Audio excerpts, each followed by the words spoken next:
Hey everyone, welcome to some new r/tales from retail stories. I hope you had a great day. The first story is called Why Didn't You Call? This story begins in a locally owned jewelry store. The jeweler has been repairing and selling high-end jewelry for 52 years. He is over 70 and still works very hard. His business is efficient, reasonably priced and high quality, allowing him to stay in business as long as he has. For repairs, the customer must leave their piece of jewelry with us for several weeks to place it in line. When the jeweler is ready to do the repair, we call the customer with a price quote. If they approve, the repair is completed within 24 hours. If they decline the quote, the repair is marked as did not repair in our computer system, filed in the completed repairs bin, and the customer can pick up the repair at no charge. Now when the customer leaves a piece of jewelry with us, we give them a claims ticket that says not responsible for pieces left over 60 days from completion of repair. We also take down a name, address and phone number to ensure that we contact the correct person when the repair is complete. Enter this one special customer. The year is 2014, the month is February. She leaves her ring with us to be repaired. When the jeweler looks at it several weeks later, he finds that the original ring is too fragile and cannot be repaired. We call the customer and she says she will come to get it. Now obviously, jewelry is something you don't just throw out after 60 days. The warning on the ticket is just to encourage customers to pick their items up as quickly as possible so that our safe isn't full of jewelry all the time. We also keep a clear record of phone calls to and from the customer, including the date and time, as well as whether we reached the customer or left a voicemail. Fast forward, the date is now January 2016. We are doing a biannual call everyone who still has jewelry here. I noticed that this repair has been here a long time and we have called her more than 6 times. I give her a ring and the number is disconnected.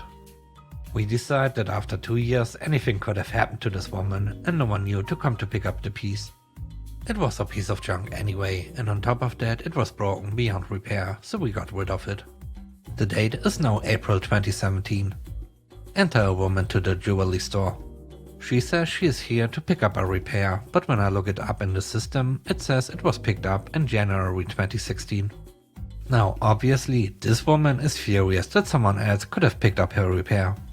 So we dig through our paper receipts from over a year ago and find our note that the repair was discarded. We explained to the woman that the repair had been disposed of and our reasoning for doing so.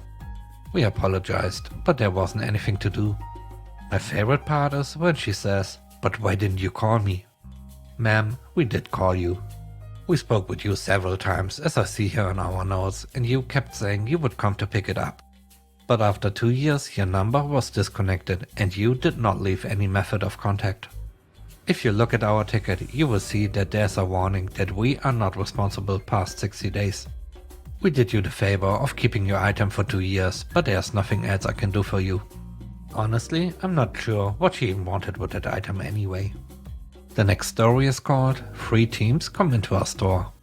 I'm a supervisor at one of the main grocery stores in Australia. I'm currently filling in a shift at another nearby store. At the time, I was manning the self-serve checkouts and I noticed 3 kids come in by themselves, no parents, one pushing a scooter. They were about 15 years old probably. They looked like your typical troublemaking kids you see running around everywhere, although they did comply with instructions when I told them they couldn't ride their scooter in the store.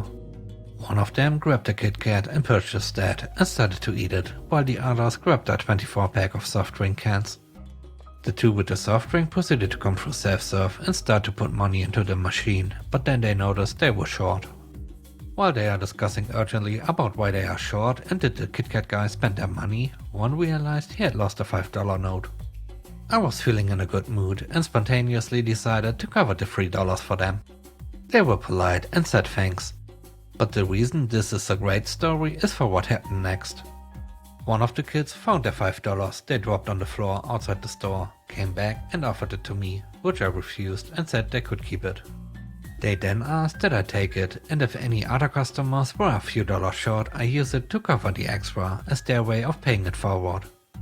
I accepted, put the money in our loose change tin and sort of wished their parents were around so I could tell them they had raised some awesome kids. The third story is called That is Discrimination. I work at a higher end clothing store and I tend not to get too many out there customers, but this guy took the cake. A man came in with about 3 small children, shopped around for about a half hour while running me completely wrecked in the process, and then went to pay for his items. He has a store credit card with us, but he didn't have it on him. I said, no problem, I can look it up with your driver's license or a state ID. Oh, I don't drive. Here, I'll show you my passport. Sir, our computer does not scan passports as a valid form of ID. The scanner only responds to driver licenses or state IDs. But a passport is a better form of ID than a driver's license. This is Uncle Sam right here. I understand, but our computer system only scans driver licenses or state IDs. But a passport is a government-issued ID. Yes, but our computer physically cannot scan a passport. I can only scan a driver's license or a state-issued ID. Well, I'll just take my business elsewhere then. He proceeded to storm out of the store, and honestly, I was a little bit relieved, until about 5 minutes later he comes barging back into the store. Here, I found my ID, now please look up my credit card. He pulls out his passport. Sir, I cannot accept this as a... He cut me off. Scan it, this is my ID. You are discriminating against people that don't drive. Would you like me to call customer service and see if there's anything they can do for you? No, I don't want you to call customer service. I want you to scan my ID and look up my credit card. At this point, my manager sees the commotion going on, comes over to help me out and tells this guy exactly what I've been repeating to him for the last 10 minutes. We apologize to him for the inconvenience and even offer him a coupon, but he just keeps yelling and ranting and raving. Finally, he takes his kids, swears he will never shop with us again, is reporting us for discrimination, storms out of the store for a second time, and gets into our car and drives away. The last story is called I'm Calling the Cops Because I Have to Wait. I work for a car rental place. I am the only employee at a location in a very small town. I often have to leave the store to go pick up customers, pick up, drop off oil changes and such. When I do, I leave between reservations, lock up and put up a sign on the door with a number where customers can reach me immediately. I usually never get any calls.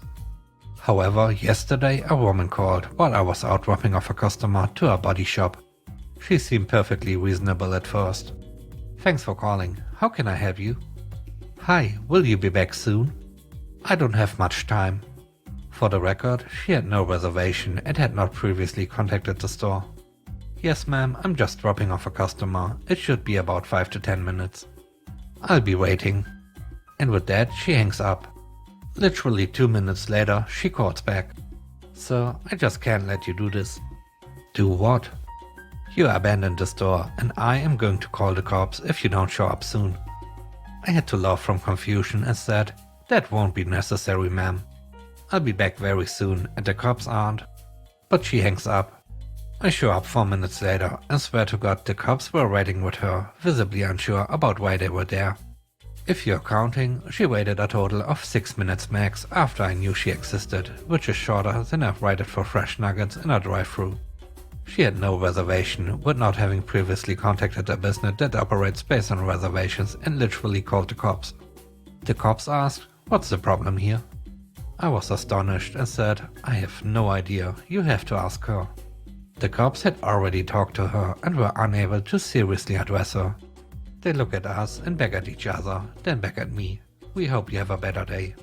She doesn't even try to come in. Maybe she realized she had just gone through a manic episode and decided to give herself some time. Thanks for watching the video, I hope you enjoyed it. If you did, please leave a like, comment and subscribe to the channel if you are new here.